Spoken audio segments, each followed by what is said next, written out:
Батыс Қазақстан облысының аумағында орналасқан Қарашығанақ мұнай-газ кеніші дүниежүзіндегі ең ірі кен орындарының қатарында. Бұл кеніштің аумағы 280 шаршы шақырымнан асады. Ал мұндағы пайдалы қазбаның қоры 9 миллиард баррель сұйық көмірсутегі және 48 триллион текше метр газды құрайды. Қарашығанақты BG Group, Eni, Chevron, Lukoil және Қазмұнайгаз ұлттық компаниясы акционерлік қоғамынан жасақталған Қарашығанақ Petroleum Operating BV халықаралық консорциумы игеруде. Қазақстан үкіметімен өзара тиімді әріптестік орнату арқылы кенішті игеруші консорциум өңір экономикасының да тұрақты дамуына сүбелі үлес қосып келеді. КПО Қарашығанақ кенішінде көмірсутегі шикізатын өндіру мен өңдеу ісінің озық технологиясының соңғы үлгілерін қолданады. Бұл жұмыстар Қазақстан Республикасы мен жоба серіктестері үшін де тиімді екендігін айта кету керек. Бүгінгі Қарашығанақ Қазақстан жеріндегі әлемдік деңгейдегі ең ірі кеніш болып саналады. 2014 жылы КПО тұрақты және тұрақсыз сұйық көмірсутегі мен газды өндіру ісі бойынша рекордтық көрсеткішке қол жеткізіп, жаңа бір белесті бағындырды. Өндірілген өнім көлемі мұнай эквивалентімен есептегенде 142,5 миллион баррельді құрады. Жер қыртысының қысымын тұрақты ұстап тұру мақсатында кері айдалған күкіртті газдың көлемі 8,8 миллиард текше метрге жетті. Бұл шамамен өндірілген барлық газдың 48,3%-ын құрайды.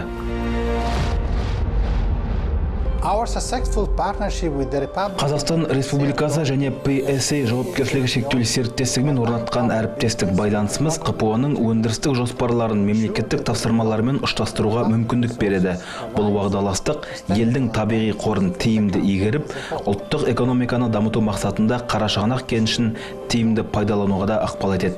Бүгінгі таңда Қарашығанақты игеру ісіне КПО жобасы бойынша серіктестер 19,1 миллиард ақш долларынан астам инвестиция құйды. Ал республика бюджетіне тікелей аударылған төлемдердің көлемі 12,6 миллиард ақш долларын құрады. Біз Қарашығанақ жобасын қазақстандық мұнай-газ саласының ең белді кәсіпорны ретінде ұдайы дамытуды көздейміз. Басты мақсатымыз да осы. Дүниежүзілік деңгейдегі компания қатарынан саналатын КПО өндірістік қауіпсіздіктің жоғары талаптарына қашанда адал, әрі бұл ұстанымынан ешқашанда айнаған емес. Бұл ретте еңбекті қорғау, қоршаған ортаны қорғау мен тұрақты даму және жергілікті потенциалды арттыру мәселелері де ескеріледі. КПО Қарашығанақ жобасын игеріп пайдалану ісіне кіріскелі бері өндірісті жаңа деңгейге шығарып дамыту міндеті тұрды. Осындай ауқымды жұмыстардың нәтижесінде кәсіпорынның қуаты күшейтіліп, бірқатар жаңа нысандар пайдалануға берілді. Бұл кәсіпорындардың қатарында көмірсутегіне кешенді түрде өңдеу, қуаттылығы 160 мегаваттық электр станциясы және Қарашығанақ Орал газ құбырын айтуға болады. Сонымен қатар ұзындығы 635 шақырымға созылған Қарашығанақ үлкен шаған Атырау құбыры жүргізілді. Бұл желі кенішті Каспий құбыр желісі консорциумы жүйесімен қосуға мүмкіндік береді. Осылайша Қарашығанақта өндірілген шикізат ел тарихында алғаш рет әлемдік нарыққа шығуға мүмкіндік алды. 2003 жылы Қарашығанақ мұнайы Қазақстан президенті Нұрсұлтан Назарбаевтың бас болуымен сыртқа экспорттала бастады. Бұрғылауы қиын көп ұңғылы скважиналар Қазақстанда алғаш рет осы Қарашығанақта бұрғыланды. Дәл осы жерде құрамында күкірті бар газды пластқа кері айдау секілді инновациялық жобада сәтті жүзеге асырылды. Бүгінде бұл технология өзінің тиімді екендігін дәлелдеп те үлгерді. Бұл бастаманы қолдану қоршаған ортаға тигізер жағымсыз әсерді азайта отырып, көмірсутегі шикізатын өндіру ісін арттыруға мүмкіндік берді. КПО компаниясы табиғат қорғау бағытында көптеген шараларды жыл сайын іске асырады. Сонымен қатар өндірістік нысандардың қауіпсіз қолданылуын қамтамасыз етуде. Былтырғы жылы Қарашығанақ кенішіндегі газды утилизациялау көрсеткіші 99,81%-ды құрады. Бұл көрсеткіш әлемдік деңгеймен пара-пар. КПО еңбекті қорғау, өндірістік қауіпсіздік және қоршаған ортаны қорғауды басқару жүйесін халықаралық стандарттарға сай сәтті сертификациялай алды. КПО көмірсутегі шикізатын өндіру кезінде атмосфераға тасталар зиянды қалдықтардың мөлшерін азайту мақсатында бірқатар инновациялық технологиялар мен әдістерді енгізді.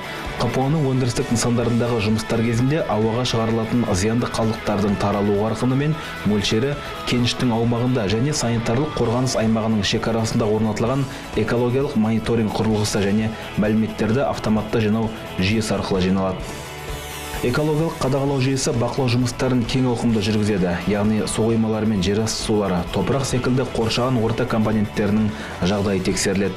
Сонымен қатар санитарлық қорғаныс аймағының шекарасындағы және іргелес орналасқан елді мекендердегі атмосфералық ауада күн сайын бақыланып тұрады. Өндірістік қалдықтар, қалдық сулар мен түрлі қалдықтарға да кең ауқымды экологиялық мониторинг жүргізіледі. Компания Карачагнак петролиум оперейтинг Тұрақты дамуды ұстанымына айналдырған КПО өз қызметінде қоршаған ортаны қорғау саласы бойынша жоғары талаптарды сақтайды.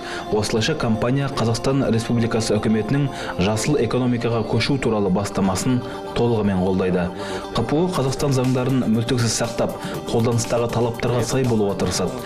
Бүгінгі таңда табиғат қорғау шараларына КПО бөлген инвестициялардың көлемі 297 миллион ақш долларынан асып кетті.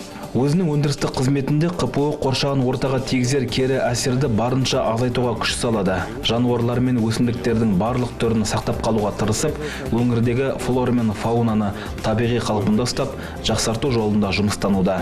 Қоршаған ортамен үйлесімді гармония орнату техникалық тұрғыдан игерілуі қиын, Қарашығанақ секілді кеніш үшін жауапкершілігі үлкен жұмыс. Бұл істің үддесінен шығу ең алдымен компания қызметкерлері мен мердігерлердің міндетінде. Осындай ауқымды жұмыстарды абыроймен атқарған КПО халықаралық ISO 14001 және OHSAS 18001 стандарттарына сай екендігін дәлелдеді. Ал бұл компанияның қоршаған ортаны қорғау ісі мен өндірістік қауіпсіздікке бей-жай қарамайтындығының бірден-бір белгісі. КПО өңірдегі ең ірі жұмыс беруші мекеме ретінде жергілікті кадрлерді жұмысқа ұдайы қабылдап отырады. Отандық мамандарды өзімізде дайындау ісін жолға қойған компания өндірістік әлеуетін арттырып қоймай, Батыс Қазақстан облысының экономикалық және интеллектуалдық қуатын күшейтетіні анық. Жергілікті мамандарды көптеп дайындау бағдарламасының арқасында КПО-ның қазақстандық техникалық персоналы мен білікті қызметкерлерінің көлемі 96%-ға жетті, ал басқарушылық позициядағы мамандардың саны 78%-ды құрайды. Қарашығанақ кенішін игеріп пайдалану үшін түрлі саладан мыңдаған білікті мамандар қажет. Олардың ішінде инженер мұнайшылар мен техниктер, қаржыгерлер мен еңбек ресурсының мамандары да бар. Бүгінгі таңда КПО қазақстандық мамандарды оқытып үйрету ісіне 178 миллион доллар инвестиция жұмсады. Бұл үшін компания өзінің әріптестерінің бай халықаралық тәжірибесі мен өзінің оқыту ресурстарын пайдаланып, танымал оқу орындарында әріптестікке шақырды. Біздің басты бағытымыз компанияның жергілікті қызметкерлерінің санын арттыру болып саналады. КПО шетелдік қызметкерлерді жоғары білікті жергілікті мамандармен алмастыру мақсатында бірқатар бағдарламаларда жоспарлы түрде іске асырып келеді. Қарашығанақ кенішін игеру ісі 2038 жылға дейін жүргізіледі. Сондықтан кәсіби біліктілікті арттырып, жергілікті персоналдың дәрежесін арттыру компанияның қазіргі таңда ұстанған басым бағыттарының бірі болып саналады. КПО сонымен қатар қазақстандық жоғары оқу орындарын бітірген түлектерге білімін тереңдетіп, кәсіби тұрғыда ұзақ және қысқа мерзімде оқуына жағдай жасайды.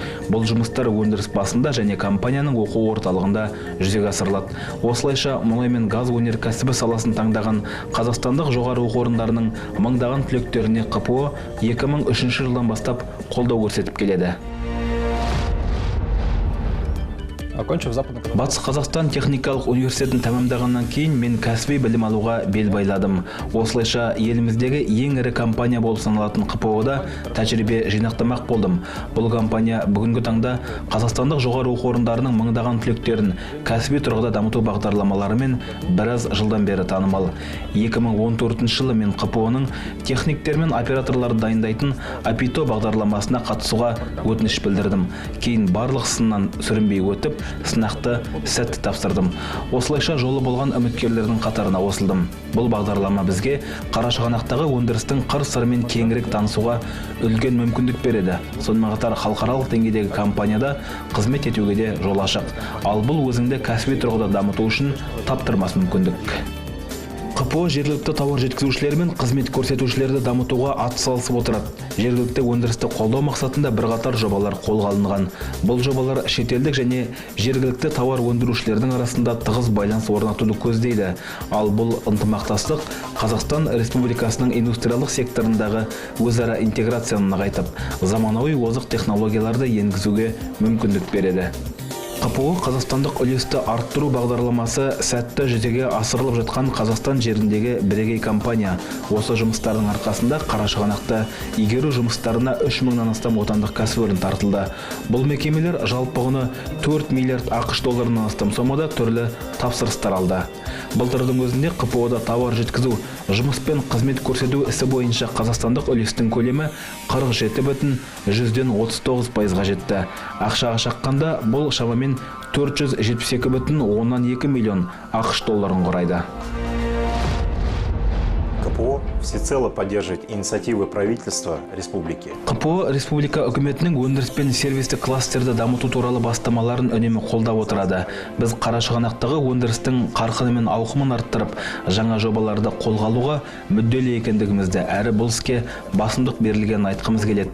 КПО Батыс Қазақстан облысында өндіріс пен сервистік кластерді дамытуға бағытталған бірқатар бірлескен келісімдерге қол қойды. В частности, я хотел бы отметить наше успешное сотрудничество. Осы уағдаластыққа сай Ақсай индустриалды паркі, Teneris Global Services Қазақстан және General Electric Oil and Gas Nuovo Pinyon компаниялармен сенімді серіктестік орнаттық. Бұл сөзіме мысал ретінде италиялық Tecnomare компаниясы мен қазақстандық Caspian Engineering кәсіпорны бірлесіп құрған Techninco консорциумын айтуға болады.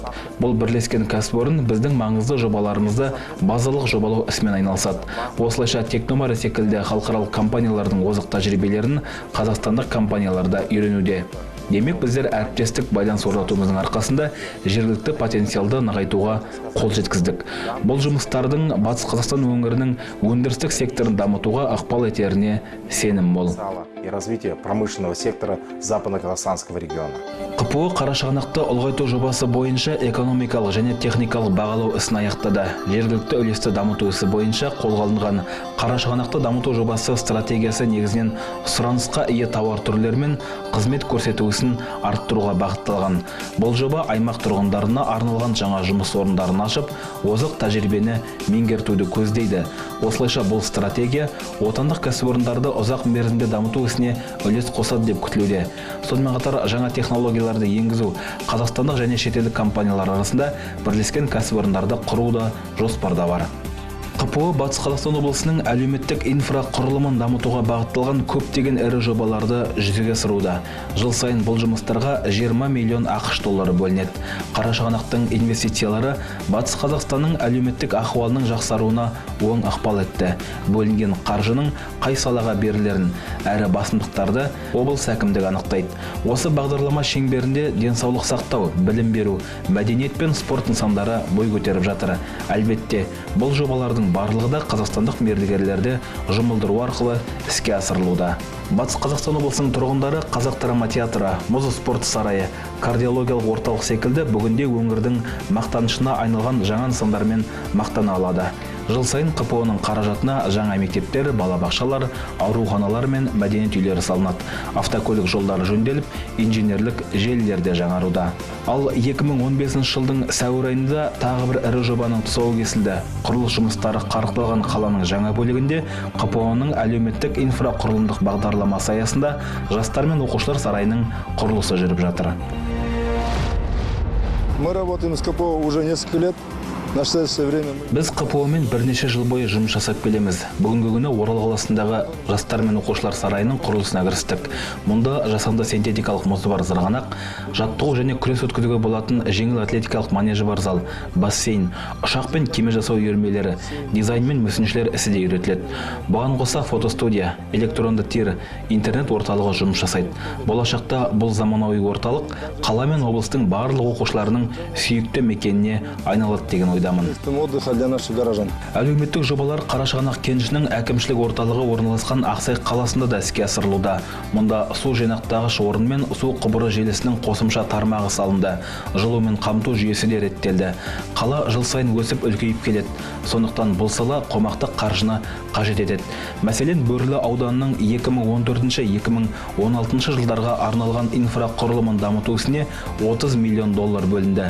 Бұл қаражатқа дене шынықтыру сауықтыру кешенін, 2 ықшамауданға арналған жылыту қазандығы, ал келер жылы Бөрлі, Ақсай және Ақсай-Жымпиты жолының кейбір аумақтары жөнделеді деп жоспарланған.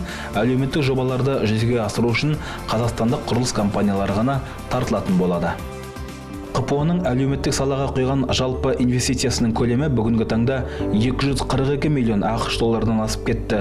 Сондықтан осыдан бірнеше жыл бұрын бизнестің әлеуметтік жауапкершілігі бойынша өткізілген парыз байқауында КПО-ның ең үздік әлеуметтік жоба бойынша алтын награданы жеңіп алуы да түсінікті. КПО өз қызметін барлық жағынан тұрақты дамытуды мақсат етіп қойды.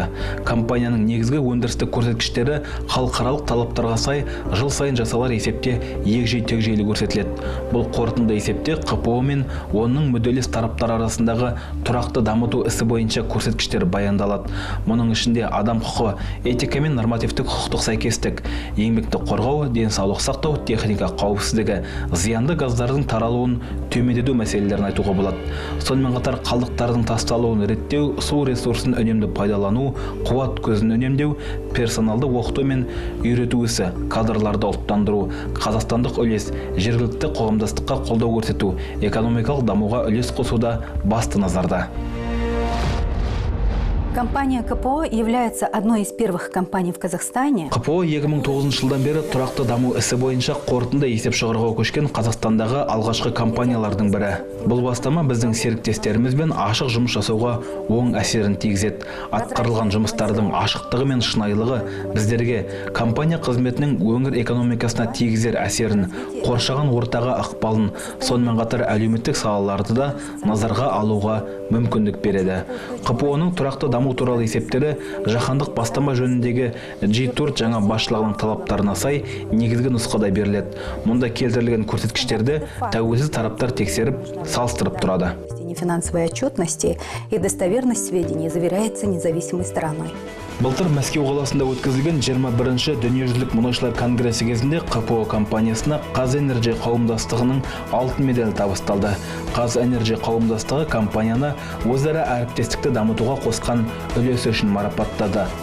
Бұл құрметті марапатты табыс еткен Қазақстан Республикасының бірінші энергетика вице-министрі Ұзақбай Қарабалин өз сөзінде КПО-ның Қазақстан Республикасының мүддесі үшін тиімді жұмыс жасайтынын айтып өтті.